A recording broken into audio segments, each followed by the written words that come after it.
नमस्कार। इस वीडियो में हम देखेंगे कि भगवती कालिका की पूजा विधि क्या होती है और ये पूजा विधि आप किसी भी विशिष्ट अवसर पर, कोई विशेष अवसर पर, जैसे कि अभी कालिका जयंती आने वाली है, तो आप उस अवसर पर इस पूजा विधि को फ़ॉलो करके, इसको अपनाकर आप उसके बाद अपनी मंत्र साधना या मंत्र पुरस्चरण अनुष्ठान इत्यादि शुरू कर सकते हैं। तो कालिका जयंती और इसी दिन कृष्ण जन्माष्टमी भी होती है। कालिका जयंती कृष्ण जन्माष्टमी का जो दिन होता है, इसको मोहरात्रि बोलते हैं और ये रात्रि 4 तांत्रिक रात्रियों में से एक है, जब मंत्रों की सिद्धि के लिए बहुत सारे प्रयत्न और प्रयास किए जाते हैं।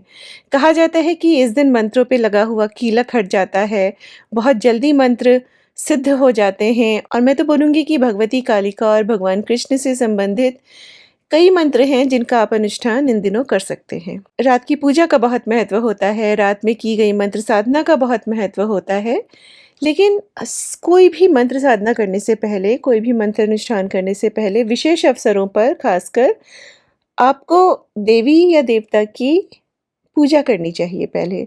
तो पूजा के कई प्रकार बताए गए हैं, जैसे पंचोपचार पूजा, दशोपचार पूजा, षोडशोपचार पूजा। तो जो यहाँ संख्या है पंचोपचार माने 5 उपचार। जब आप 5 चीज़ों से पूजा करते हैं तो उसको पंचोपचार पूजा कहते हैं। दशोपचार में जब आप 10 चीज़ों से पूजा करते हैं तो उसको दशोपचार पूजा कहते हैं और इसी तरह से होता है। अब क्या बोला गया है कि हर उपचार से यहाँ पे आप वस्तु लीजिए, चीज़ लीजिए। जैसे कि आपको दीप दिखाना है, तो दीप दिखाने का भी एक मंत्र होता है। उसी तरह से आपको भगवती को नैवेद्य अर्पित करना है, तो उसका भी एक मंत्र होता है। तो अगर आपको संस्कृत आती है, आप मंत्र के साथ सारे उपचार, सारी वस्तुएँ अर्पित कर सकते हैं भगवती को। अगर आपको संस्कृत नहीं आती है, तो आप हिंदी में उसको पढ़कर मन में सोचते हुए वो वस्तु अर्पित कर सकते हैं। मान लीजिए आपके पास वस्तु नहीं है, तो भी आप उसको अपने मन से कल्पित करके, मन से सोचते हुए मंत्र या हिंदी भावार्थ पढ़ते हुए भगवती को अर्पित कर सकते हैं। मेन बात होती है कि सारी चीज़ें सोचना, समझना, सीखना और उनको मानसिक रूप से या स्पष्ट रूप से भगवती को अर्पित करना।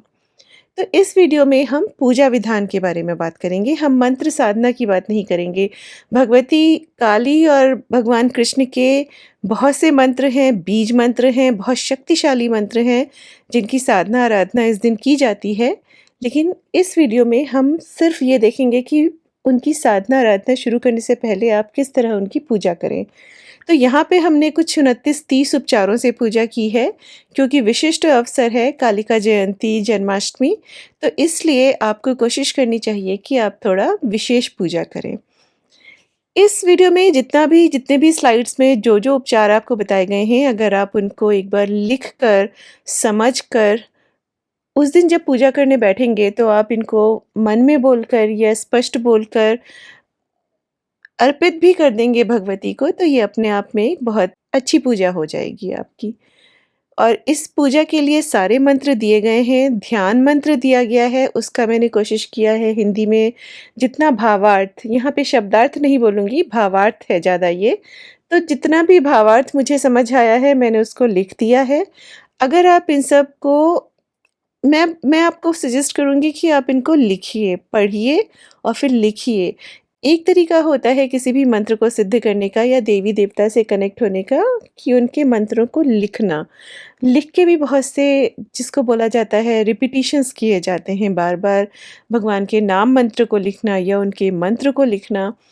मैंने अपने एक्सपीरियंस में देखा है कि जब से मैंने कंटेंट बनाना शुरू किया है अपने यूट्यूब चैनल के लिए, मैं लिखती बहुत हूँ। मैं अपने आईपैड पे लिखूँगी, मैं अपने कंप्यूटर पे लिखूँगी, अपने मैकबुक पे लिखूँगी, फिर मैं कभी-कभी पेपर्स पे भी लिखती हूँ। मैं ड्रॉ करती हूँ, यंत्र जब बनाती हूँ, जब मैं स्केचेस बनाती हूँ, जब मैं देवी-देवता के चित्र बनाती हूँ, तो एक अलग तरह का कनेक्शन वहाँ से शुरू हो जाता है और मुझे ऐसा लगता है कि ये भी अपने आप में एक साधना होती है। और एक और चीज़ होती है, जब आप लिखते हैं कोई मंत्र को या किसी विधि को, तो आप ज़्यादा उस पे ध्यान केंद्रित करते हैं।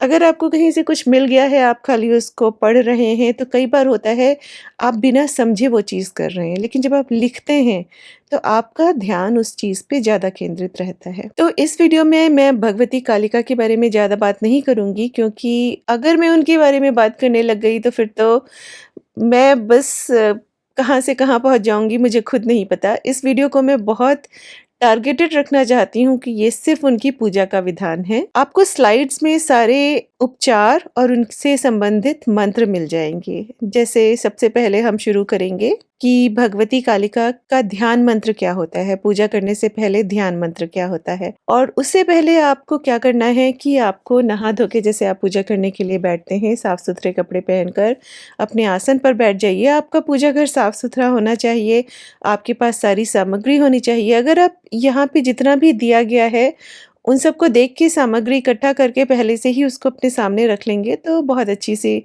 आपकी पूजा संपन्न हो जाएगी। और जो सामग्री आपके पास नहीं है, मान लीजिए आपके पास वस्त्र नहीं है, उपवस्त्र नहीं है या मधुपर्क नहीं है, आप उनको मानसिक रूप से समर्पित करिए।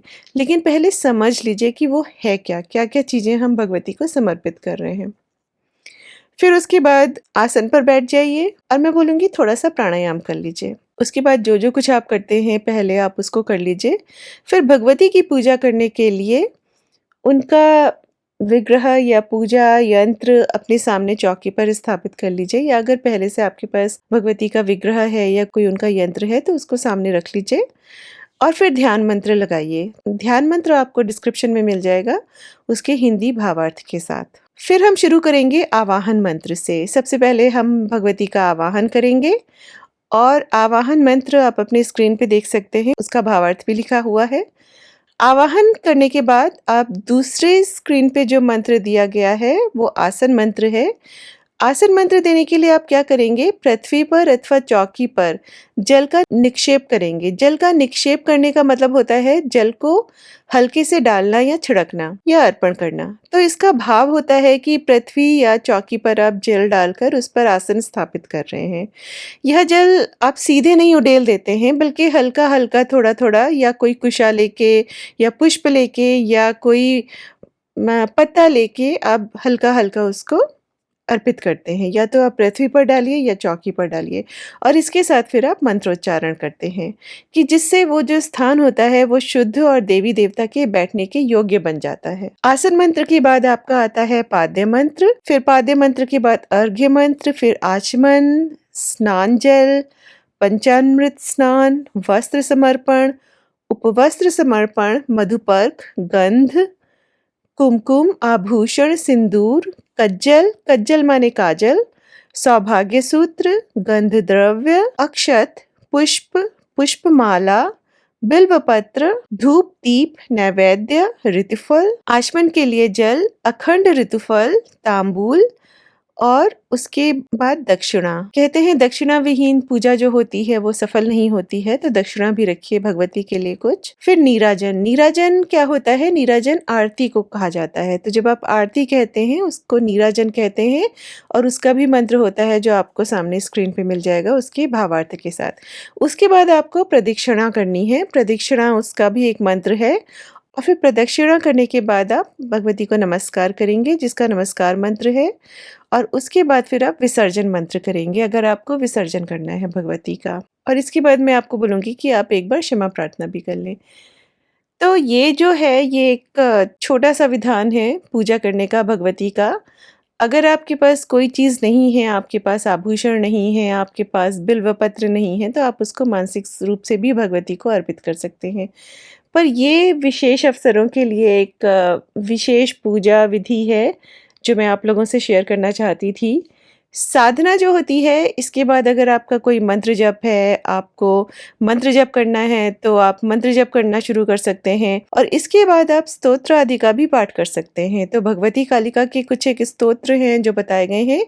बल्कि जब हम इस बारे में बात करेंगे कि भगवती का बीज मंत्र कैसे सिद्ध किया जाए, उसका पूरा एक दीक्षा कर्म होता है एक्चुअली, कि आप पहले कौन से बीज मंत्र का करते हैं, उसके बाद बहुत लंबा चौड़ा विधान है, पर उसमें बोला गया है कि उसके साथ जगन मंगल कवच और अर्गला कीलक इत्यादि ये सब भी करना चाहिए, तो उससे ज़्यादा ठीक रहता है। लेकिन आप अगर आपको जैसे कालिका जयंती आ रही है और आपको एक थोड़ा-सा विशिष्ट देवी की पूजा का आयोजन करना है, तो आप इस तरह की पूजा करके इसके बाद आप स्तोत्र आदि का, भगवती से संबंधित स्तोत्र आदि का पाठ कर सकते हैं।